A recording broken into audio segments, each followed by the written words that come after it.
Up next, everyone, we have an interesting and exciting session. The session titled Investigative Business Writing in India.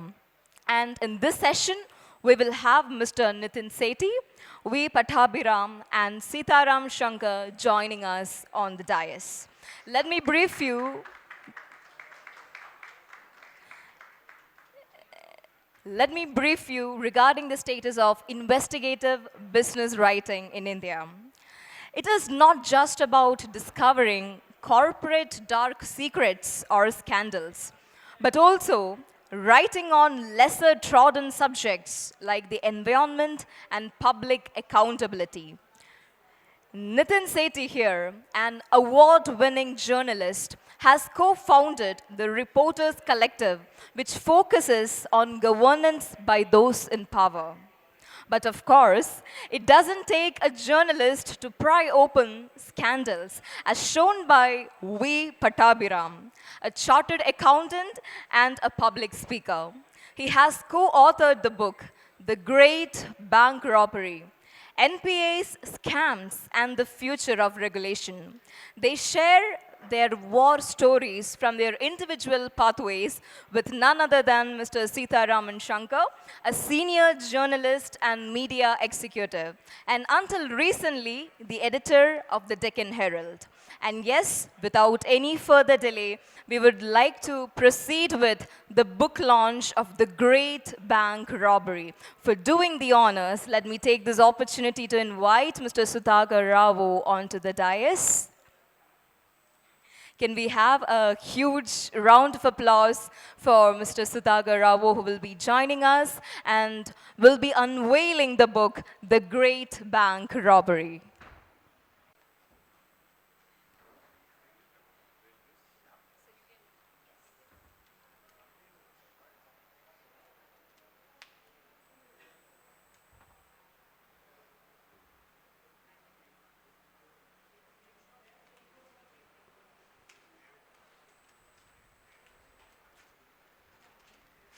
I think this is the right time to also convey that the gift papers that we are using is very eco-friendly thanks to our supporters and sponsors. And yes, the book launch of The Great Bank Robbery.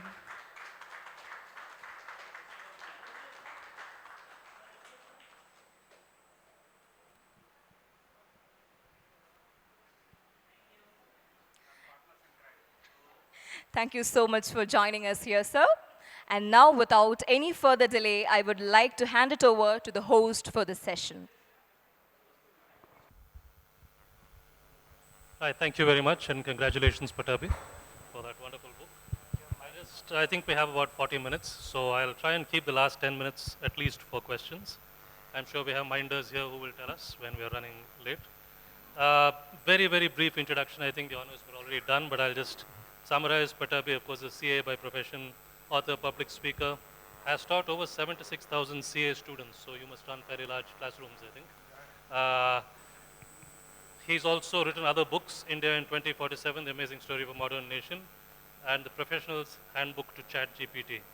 And there's also a book on Satyam in case you have missed that. Nitin Sethi, of course, I've been tracking for a while, is a journalist and trustee of the Reporters Collective Trust. We'll ask him to talk about that a bit. Also visiting faculty at Ashoka University and has done wonderful investigative work. I've seen stuff about demonetization and about COVID, and there are lots of other subjects he's written about. Am I audible in the back? Better? I should have done this earlier. Okay, great. So unfortunately, nobody heard the introductions, but we'll keep going. Okay, okay. So I'm just going to. I think a common thread between these two gentlemen is that Pattabhi exhumes the dead bodies of scams that have gone by and does postmortems of postmortems and writes very engaging stories, engaging books on what has happened. Nitin is looking for the next murder that's going to happen and is doing investigative work. So I think that brings you together. I'm going to start with Pattabhi. So tell us a little bit about this book. What made you write it and what's it about?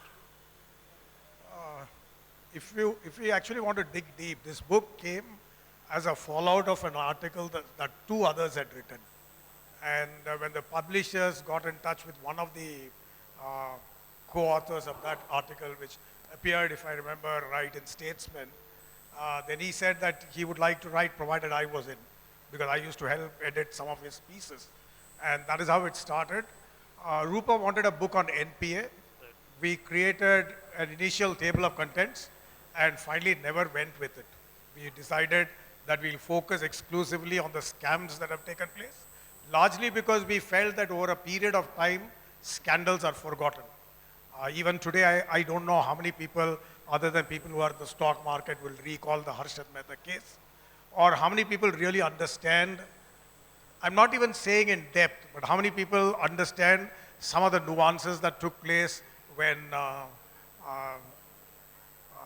what is his name? I forget his name. The Punjab National Bank scandal took place. And if you go back in time, long years ago, when Nagarwala, I guess, imitated Mrs. Gandhi's voice and took away 60 lakhs from the vault of State Bank of India. So we thought that we should put before posterity as to what these scandals were so that it's not forgotten. And we wanted to put it out in a style or in a way that was easy to understand so that it's even the non-finance, non-technical people could follow. That was the background. In fact, let's test that theory. How many here know exactly what the Harshad Mehta scam was about? Anybody? Harshad Mehta? Anybody know the ins and outs of it? I think you'll find in the book it's explained in a very engaging manner. This is a lunchtime, dinner time conversation in a family. And there are families which talk about Harshad Mehta at night, clearly even now. So he's explaining how it happened, what happened exactly. And that's not the only scam. There are a range of scams there which I think they, what is the latest scam that you've got in the book? No, I don't work on any scams. Okay. Meaning I work only on books. And, they can be on any genre.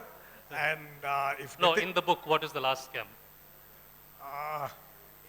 Yeah.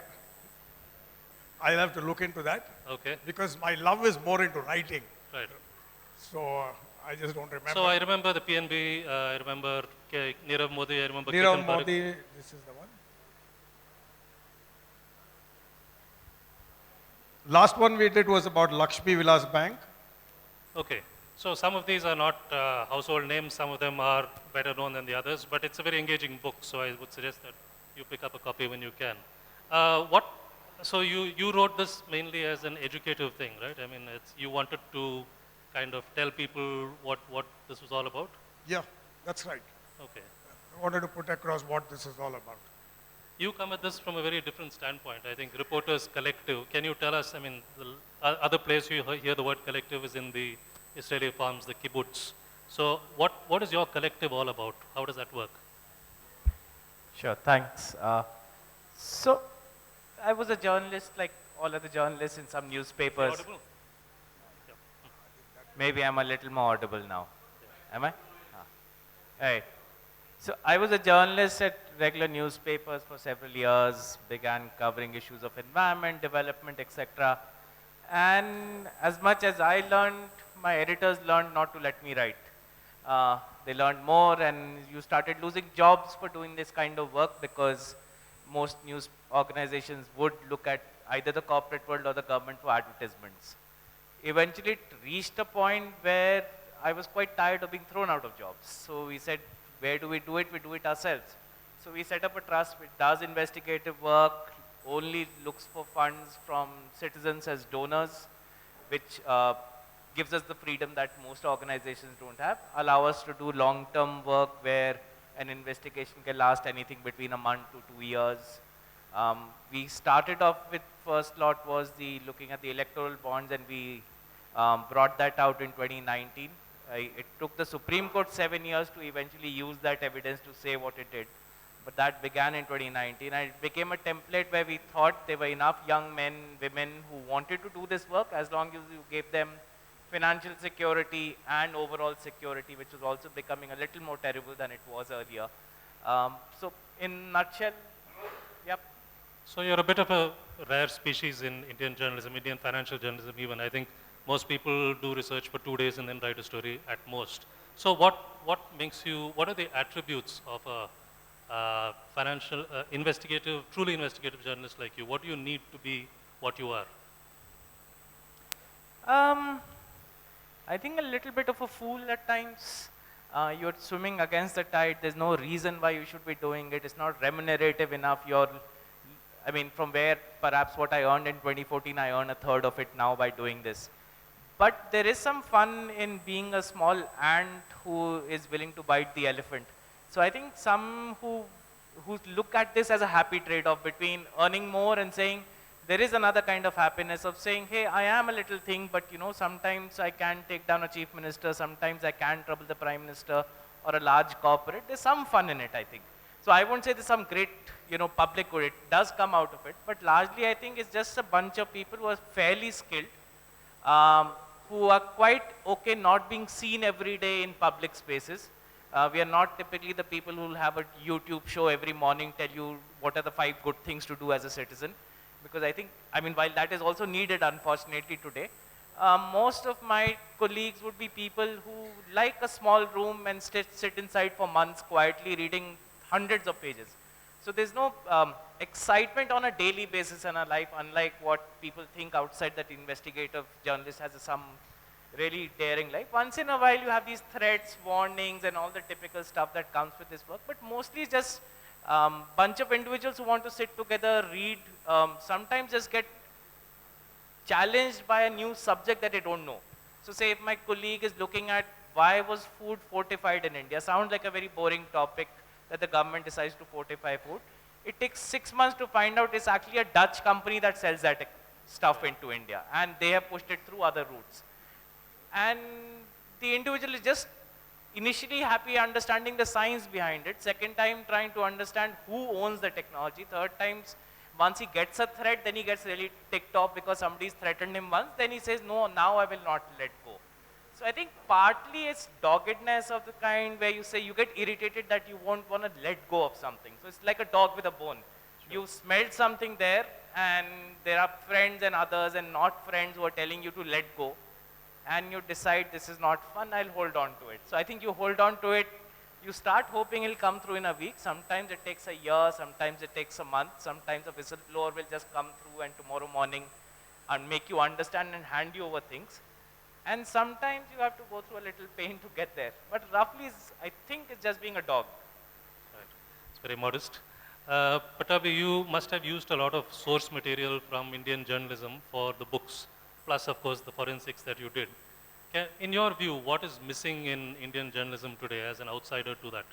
And what needs to be done? What could make it better? All right.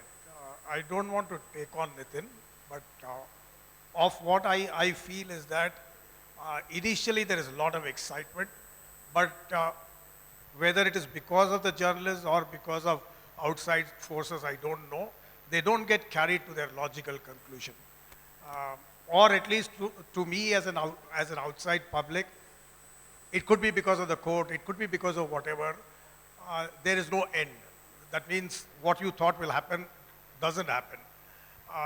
This is one example of that can even be the investigation that Aniruddha Behel did about the Indian cricket betting scandal. Betting scam. At least there was a lot of traction, a lot of things happened. Finally, it was left to public imagination as to whether what was charged took place or didn't took place. Next, take up Rafale, for example. It went there, it ended at a particular point, and I do not think that the journalists really subsequently pushed it to its end. Very unlike what happened when Gurumurthy and company were chasing Bofus. So I think today, possibly the environment is more hostile. Possibly today there are more threats. But whatever it is, I think in the end, we are not seeing the closure to many of the scandals that take place. And you think that is because, I think you speculated a bit about maybe the journalists don't go the whole way, or there is pressure brought to bear? Or are there legal risks? It can be many things. It can be legal risk, it can be political risk. It also depends on how strong a government is or how hurtful a government can be. It also has to possibly do with the fact as to what will happen in courts of law. Okay? Today you really can't judge as to what a court will rule in a particular situation, although there might be similar cases with opposite rulings. So I think that it's a combination of all of that, and therefore at some particular point in time, I think the spark dies. And he says, okay, let it go. If nobody is interested, why should I wage a lone battle? That brings us to you, Nitin. I mean, we operate in a fairly difficult environment. Press freedom is always spoken about, so on and so forth, rankings in Press Freedom Index. That aside, and you are an equal opportunity digger, in the sense you have reported on both sides. How has the situation changed in the last 15 years or so, and how do you get away? Yeah, I guess it has got tougher. As in, people are a little more bitter, little more brittle. They'll come after you more consistently than they would earlier. I got my first threats and lost my first job in the previous UPA government. So it's not as if these things didn't happen earlier. It's just that it's relentless today. You can get calls infinitely. Say between me and my colleagues, we've got kidnapped, we've got threats, we've got our cars broken, we've got my family threatened, and it just goes on and on. After a while, I think we become bored with it. We also know the pattern and we're okay with it.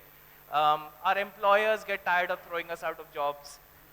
But it's just, it has got rough. I'm not kidding. It's not fun anymore.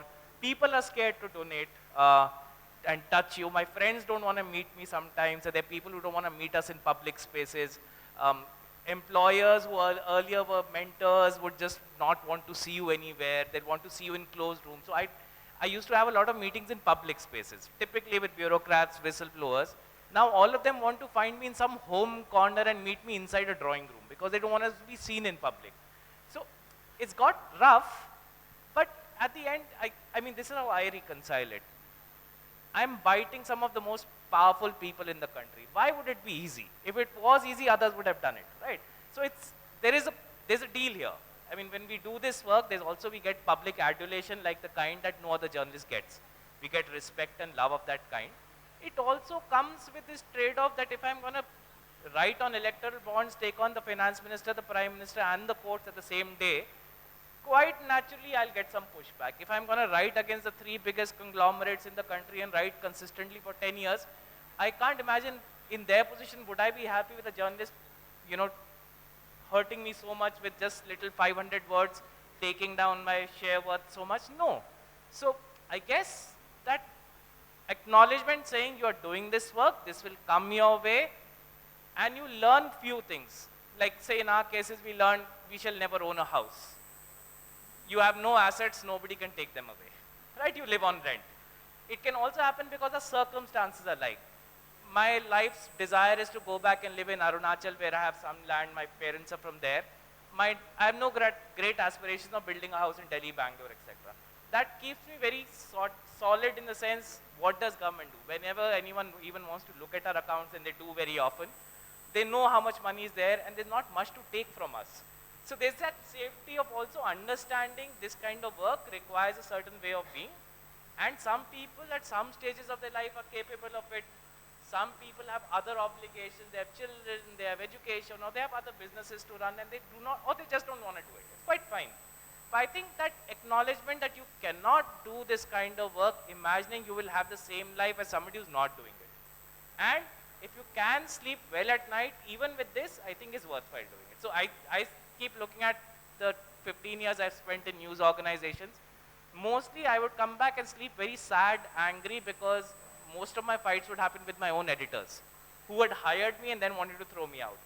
In the last 5 years, financially, we might have done horribly difficult, but I've slept rather well. I had my one drink, I can sing a song very horribly, I can sit with 5 friends, have a smile at night, and next morning I know nobody else can stop me except my resources.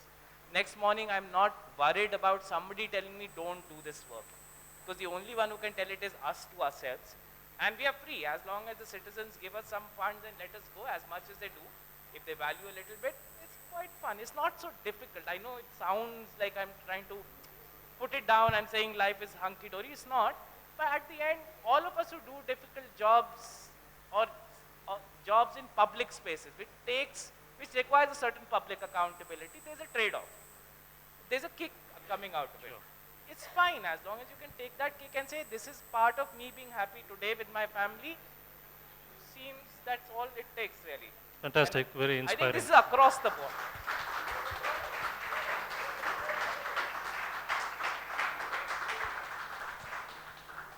So, Pattabhi, since I've said you come at this from totally different directions, the two of you, is there any way that people like you, chartered accountants, and people like him, and he has a description of himself as a lapsed chartered I accountant? am a failed chartered accountant. I used to count other people's money and then I found it very boring. Because they were making a lot of money and all in the name of chartered accountancy. I was doing was helping them what is called tax saving, which all I knew what it really was. And it became very boring to count other people's money. So I said, might as well go on the other side. Let somebody pay me to travel the country, meet people, and journalism seemed to provide that. It didn't provide great money, it provides horrible salaries. But here was somebody saying, you are an idiot of 26-year-old, you have no clue of the country, but I will pay you, go travel all over the country and meet people. I thought it's a great deal. So, two chartered accountants of a sort coming together, I mean, people like you, can you collaborate on bringing out even better journalism? What stops this?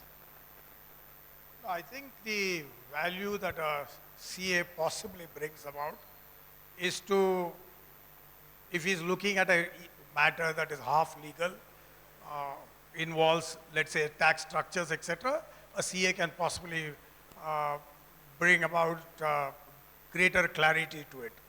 But I think it is in the heart of the journalist, or it is in the heart of the journalist to put it out in a language that is should be understandable to people. I've not read Nitin's work, but it should not be journalese like, no, that's precisely the reason why very good chartered accountants don't write, because the way they write, it's just unreadable. So you have to, what should I say, dumb it down to a level where everybody understands. So if he's writing about the electoral bond scheme, someone reading it should, let us say a graduate, should be able to understand what he is talking about and put it in the simplest of simple words. If in the process, let's say a hard-burned editor like you says, oh, this is not the kind of writing a journalist should write, he should, like he now feels very proud of himself, he should feel proud that, okay, I am not sticking to conventional ways of writing, I will write in a language that people will like to read. Right. And in your experience, obviously you got great adulation for the stuff you've done. Where does this adulation come from? I mean, we have different sorts of readers. There are guys who like the in-shots, the short stuff, the clickbaity headlines, all that. But there is clearly some appetite for what you do. Who are these people? Please introduce me to them. So unlike say the Scandinavian market, European market or US, I think our advantage is you have a large readership and a growing readership. All I want, and this is what we do, we keep our journalism free for anyone to read, simply because many people just can't afford this. So our average story costs us anywhere between 2 lakhs to 6 lakhs. Because you're paying salaries to skilled journalists, you're paying to your lawyers, you're just maintaining safety networks. I just can't imagine the people who need this work are the poorest of the country. They suffer the worst when we see these corruptions, but they can't pay. So we believe there are enough people who value it.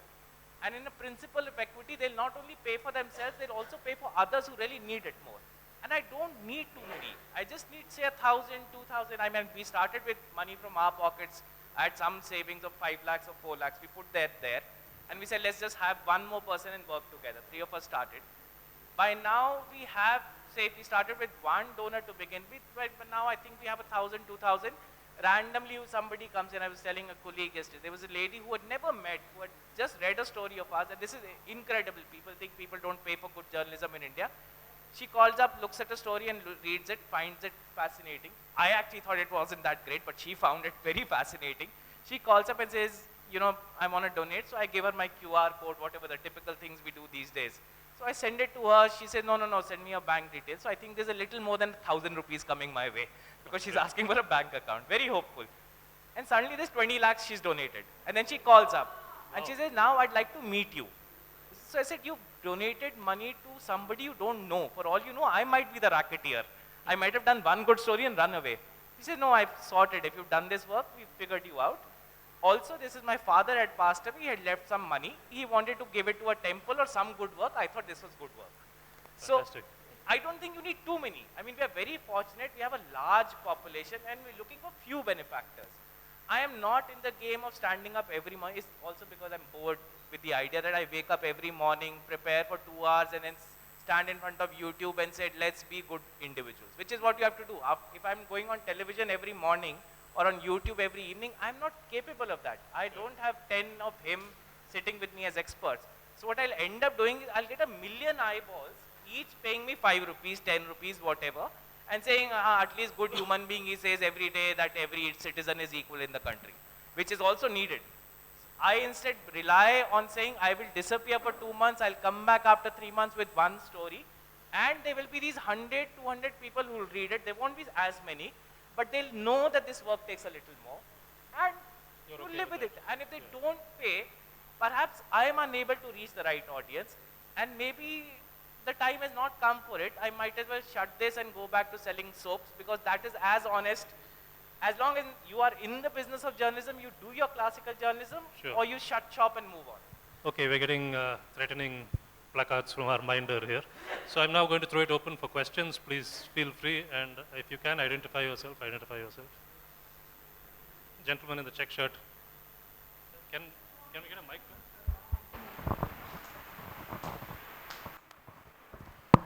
Thank you.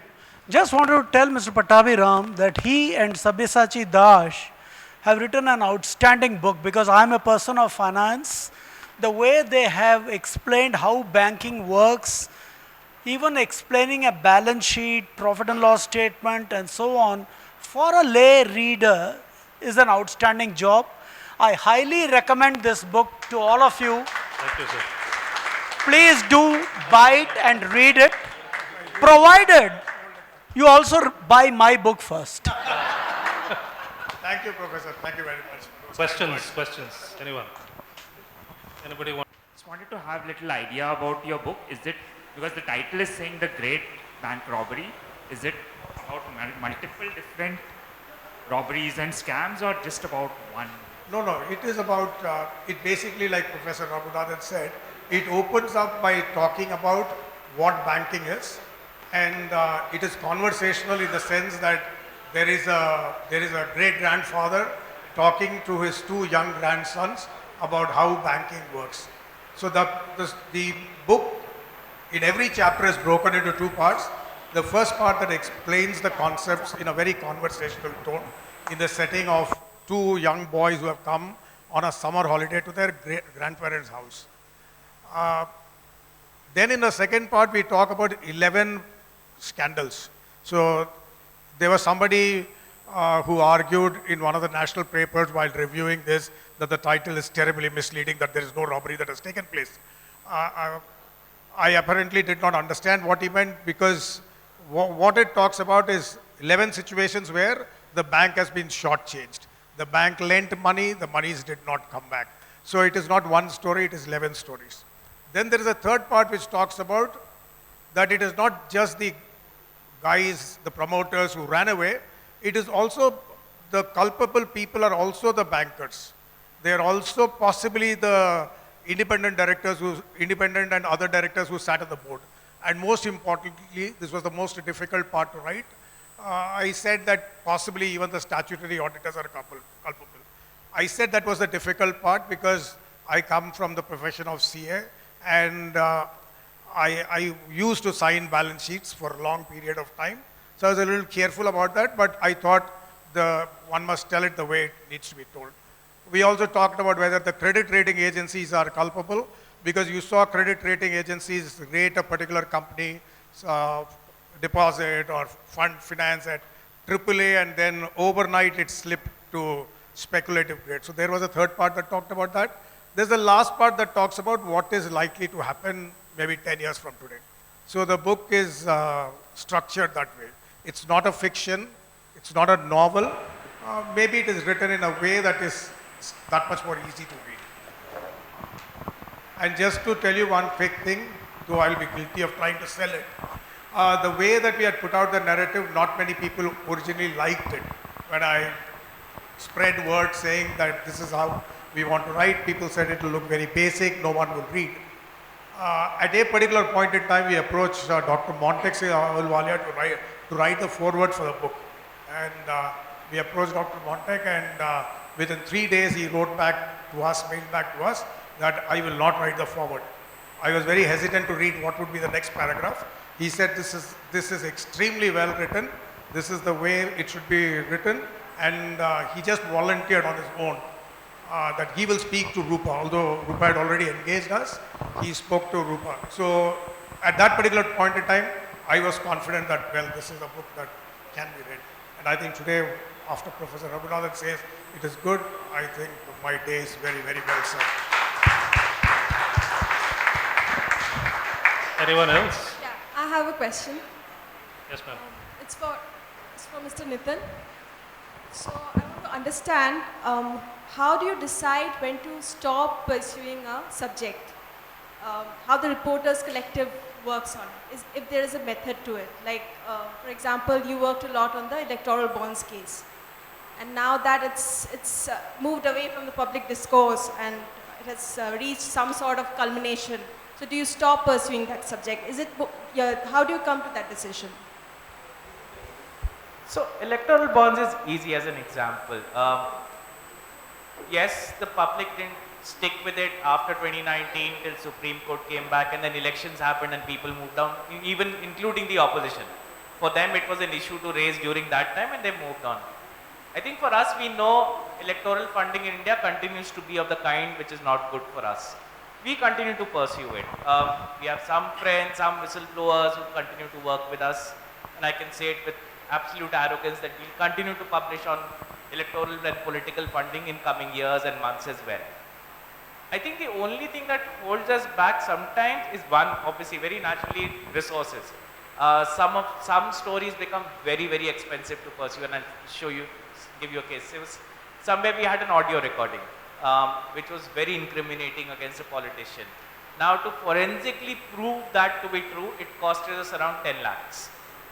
That was more than the salary of all of our colleagues put together for a month. I mean, it's less than a fifth of a salary of a mid-sized editor in a newspaper. So we just said, hold on, we'll sit on it. The good thing for us, we are very lucky in some ways in this era, in a very, what would I say, ironic way. We are so sure, and so in the last few years, our whistleblower friends and the networks have become so sure nobody else will do this work, that they're also fine, acha, you take this and sit with it. Because nobody else will anyway have the spine to do it. So they'll give us documents and say, okay, whenever you have the capacity, do it.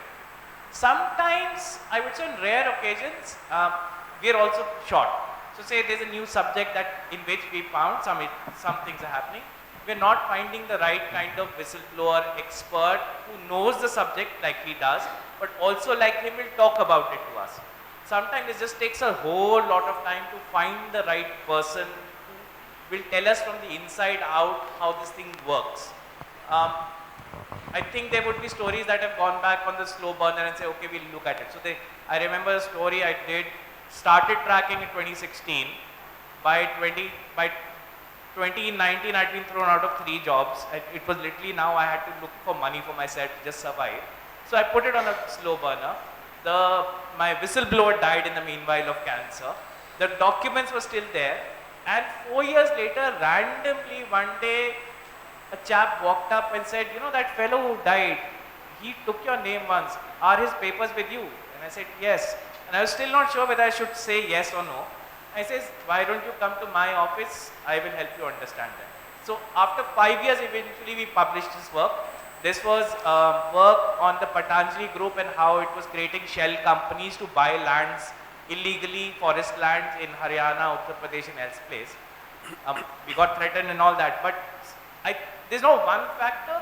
The only consistent factor is resources, because it's a bloody expensive ask.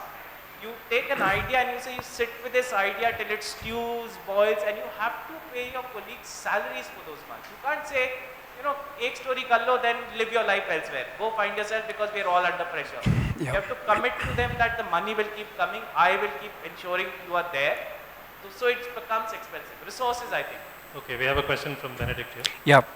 Nitin, I want your views on this government's online discussion paper that's going on, to control the online media.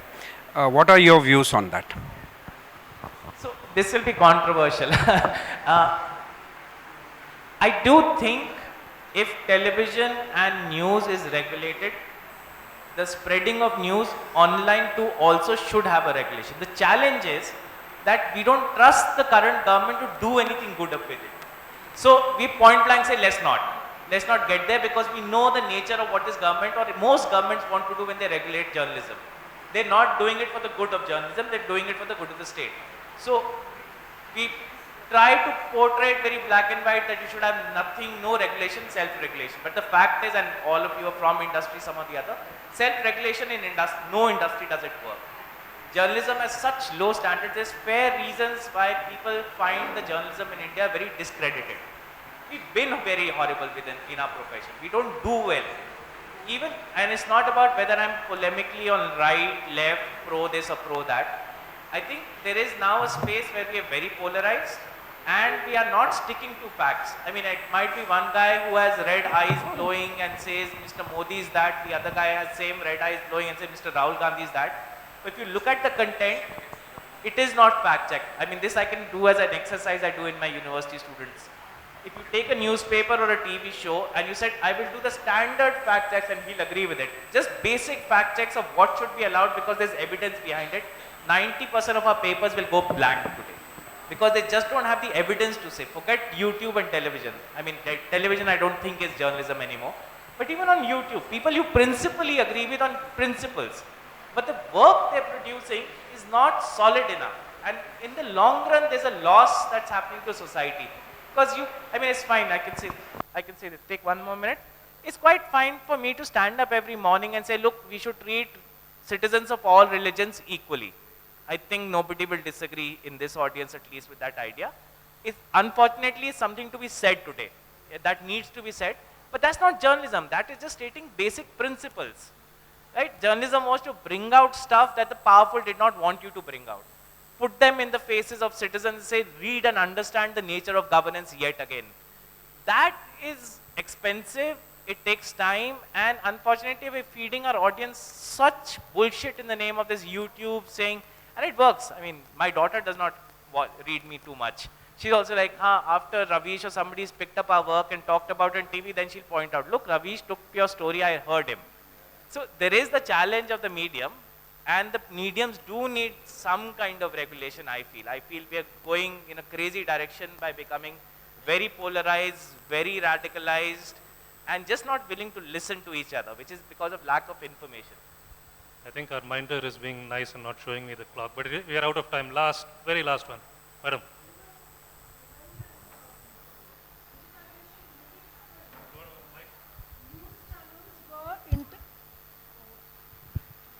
News channels were being interrupted online.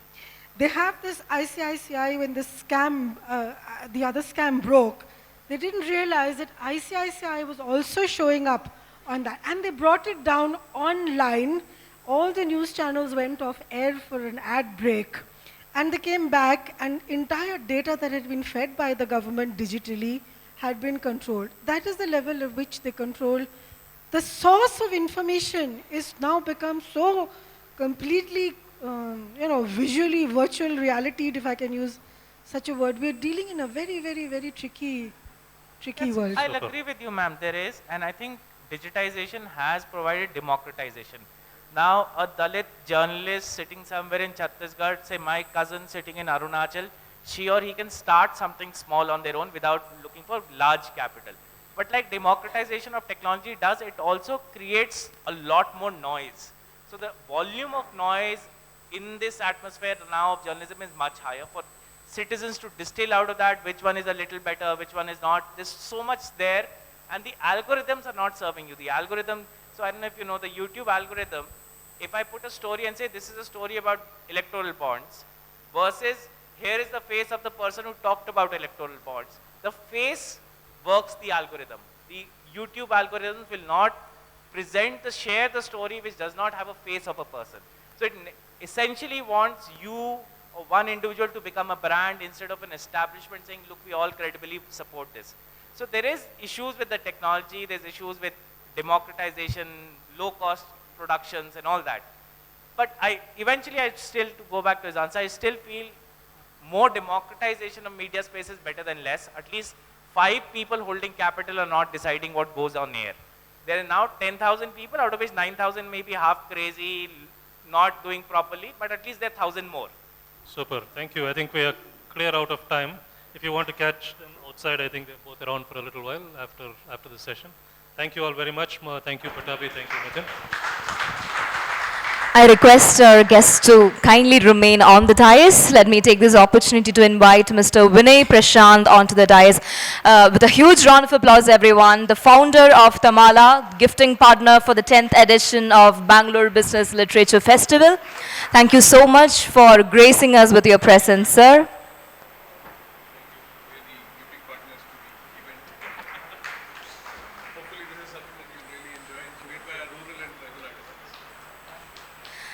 A huge round of applause for this enlightening session on investigative writing in India.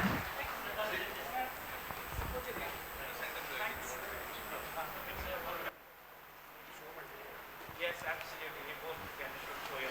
Hold on, please.